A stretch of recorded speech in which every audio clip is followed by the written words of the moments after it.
Man, oh man, oh man, we got a ton of information today, so I want to get right into it. But before we do, make sure you drop a like, subscribe. As like of the video, push the video to the recommended. And of course, subscribe and put your noti game for my daily uploads.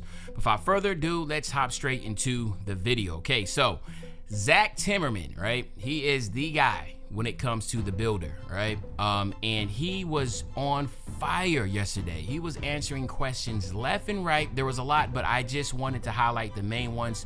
So let's get into it, man. All right, so he said in NBA 2K24, when you upgraded attributes, you could see which badges you unlock before you accept the change, which is pretty self-explanatory. We know that, we played it. He said, and now he says in 2K25, you can also see which takeovers and animations your attribute upgrades will unlock. All right, now the question would be, is it just going to be dribbling, all that type stuff? Would it also be for shooting? If it's shooting, this is going to be a major W, because what I can probably do is help you out from day one, not messing up your build. You'll be able to see, like, okay, so the best 6'5" to 6'9" jump shot is like, you know, I don't know, the highest rated one will be like a 92. So you can tell yourself off rip, well, I want to make sure I can get every single jump shot just in case one of those jump shots might be good. You can do that. So I think that's a W to be able to see that from day one. So again, big kudos to Zach for that. He also said when you earn cap breakers, you can use them on every new and old save you have. They're not tied down by how much you've used them in the past. You can use 5 of them on 3-point shooting and save 1, and you can use those 5 on a perimeter defense and save 2, for example. All right, so basically what he's saying is that you don't have to use them all at one time, okay? You don't have to use it. You don't have to be pressured into doing that, okay? You can use your cap breakers, and then of course you can then go ahead and have some remaining and then put them on another build, right? So I think that's really smart. And again, like I said, you know, they really put a lot of thought process through this, and I think that's just genius, right? I mean, like, they're literally making this pretty transparent and easy for us, okay? Another question he answered was, someone said, can you change the badge it applied to during the season, or you have to wait until next season to change the badges it's applied to? He said, common question regarding the Max Plus 1 perk. If you earn the Max Plus 1 slot, you can swap badges in and out as much as you please. So you can basically, if you have, you know, let's say for instance, the first game you played, you had used your Max Plus 1 to get Legend Posterizer. But then after that, you're like, you know what, Legend Posterizer is overrated. I want to go ahead and use that Max Plus 1 badge on something else. And you can do that right after the game. You can step off the dots or wherever you at and change that Max Plus 1. So the Max Plus 1 doesn't lock you in. You can move it around freely and really experiment to where do you want to have that Max Plus 1 badge at, okay? Now this is one I'm really excited about. It's called, this is what Zach said. He said, Pro Toon builds use the same rules as all builds, but they get SIG animations that break rules and a unique name. They're legit, useful, fun to play with. Will help out those unsure of how to make a great build, but will also help build makers see what they think are good levels to hit. That is amazing. So remember last year when you did the template builds with NBA players, you could get animations like, you know, like if you use LaMelo Ball, you can get LaMelo Balls, you know, behind the back, but LaMelo Ball didn't have that high of a ball handle. Like I think the requirement for LaMelo Balls behind the back was an 80, I think it was like an 87 or something like that, 88. So, but the template build itself didn't have an 87, 88 ball handle. So you get the NBA players animations regardless if they have those the attributes to unlock the animation. Same thing in Pro Toon builds. He said, in general, they're a bit more well-rounded, not as many legend badges, but that's intentional to give users a way to impact the game in many ways. Now, with that being said, this is what really got the kicker for me, because Wolf said some of the Pro Toon builds have a really cool, unique names, and you already know this is where I like it.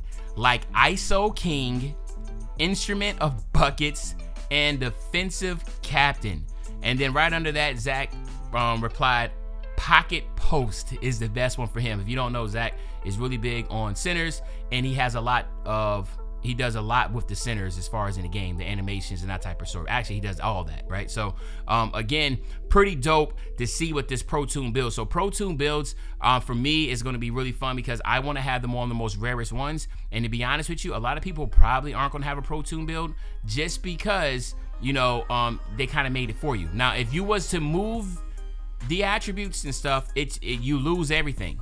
Right, so when you make a Pro Toon build, whatever that is, you got to go in and play with it. If you try to customize that Pro Toon build and end up changing the jump shot, guess what?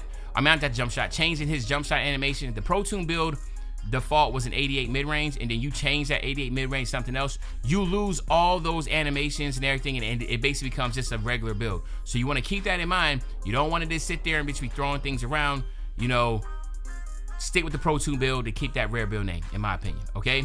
Now, another big question that a lot of people have, because I know in community day when we first dropped our builds, everybody was complaining that Zach came out and said that, you know, they did a little tuning to the 5.9s. He said, you will see some vids comments today about 5.9 PGs being super powered in the builder. The community build had older tunings and the 5.9s have been pulled back a bit. Still very good. Keep that in mind if you're currently dreaming of being the second coming of 17 Isaiah Thomas. He's talking about 2017 Isaiah Thomas who went off. He said, and then JA said, are there any other changes made to the builder since community day besides the adjustments to 5.9s? And Zach said, just a couple minor fixes. And that's what I've been saying from day one.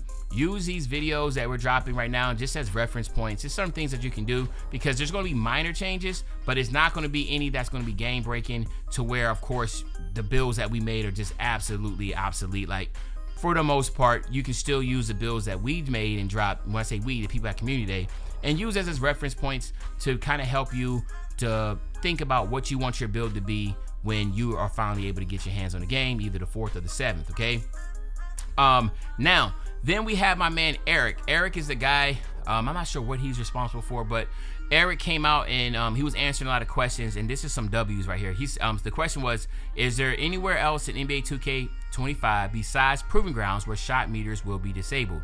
And then he said shot meters will be disabled in Proving Grounds, Pro-Am, and Ante-Up or Stage, which is a massive W. For most of the viewers that watch my stuff, you know, you're more casual players, so you're not really familiar with the fact, but shot meters last year was the worst because in competitive play, people use strike packs and the Titans and all these different little third-party devices to get instant greens. So what 2K said was, all right, cool. In all the competitive environments, the shot meter is off. So again, the community is going to love that. He also answered another question. He says, are you ranked individually or as a team in Proving Grounds? And he said each player is ranked individually. And then someone said, can you go into Proving Grounds with a squad? And squads are allowed in Proving Grounds, and matchmaking will prioritize squads playing against other squads. I'm not gonna lie, for the most part, if you know, everybody should be trying out Proving Grounds because that is just another form of rank system that, let me praise that. If you like playing rank, then stay with the rank. If you're casual, then play in the park and that type of deal. But rank is really gonna put you where you need to be. Now, don't get it twisted. There's a difference between rank and rep, right? So rep will get you to the legend and stuff like that, whatever. Work towards legend, like Superstar 1 and all that type of stuff. Your ranking will give you a whole different sets of awards, different types of awards. So you can be doing two things at once, getting your ranking in the world and then also your rep in the world. So keep that in mind. If you have questions about that, let me know in the comment section. I'll try to answer that. Then another question was, what format is Proving Grounds? Proving Grounds 5v5 games are full games with 5-minute quarters. So a lot of people were asking, what was the 5-minute for Proving Grounds 5v5, was it going to be just a 21, like something similar like to how in the park, you know, in Sunset they had the 4v4 and this is 21. So everybody was asking, is it going to be just a 21? And his answer is no, it's going to still be 5-minute quarters. So that is kind of like asking well, what's the purpose of Pro-Am then? Because if Pro-Am and Proving Ground 5v5s have the same format, but Proving Grounds can give you your ranking and give you different rewards and prizes there. So we still don't know what the Pro-Am side is and what you're going to get from there, but I can see basically everybody abandoning Pro-Am and going straight to the 5v5 Proving Grounds. But again, you know, I'm just thinking because we don't know what the information is on Pro-Am just yet, okay?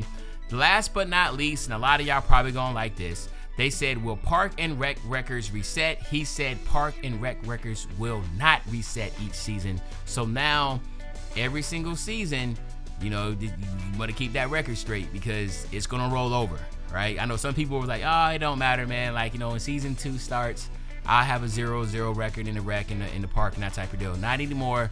It is going to roll over, okay? So keep that in mind. But there you have it. That's a lot of information. I just wanted to give it out there to you. Let me know in the comment section what you're thinking. I'm not gonna lie, so far this looks like a massive W for 2K25, but I'm interested to hear what you got to say. But other than that, it's your favorite old head, Uncle Demi. I'll be back really soon with the banger, man. And you know, when I say back soon with the banger, you know exactly what I'm talking about. I'm talking about tomorrow, man. I'm out.